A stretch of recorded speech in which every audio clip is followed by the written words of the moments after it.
Жаным эч кыжатпы, мына мен турам, мен катын деген аты менен, Хүрем катын деген мен турам, бардык проблемаңы өзүм чечем, уктуңбу?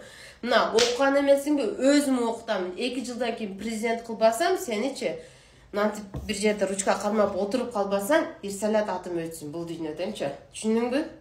Тишиң жокпу, тишиң оңдотом менчи. Ишиң жокпу, ишиңди дагы оңдойм мен.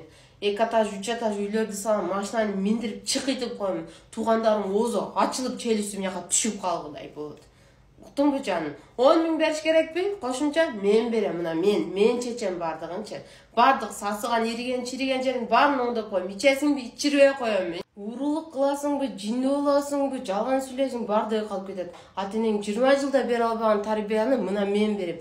Чыкытып кийинтирип алып жүрөм. Түп-түз кылып турупчу, залдарга жөнөтүп сени качок кылып алып жүрөм. Элдердин бардыгы оозу ачылсын. Кимдин күйөөсү экен? Катыны ким болду экен? Мына мен катынмын да ошон үчүнчү.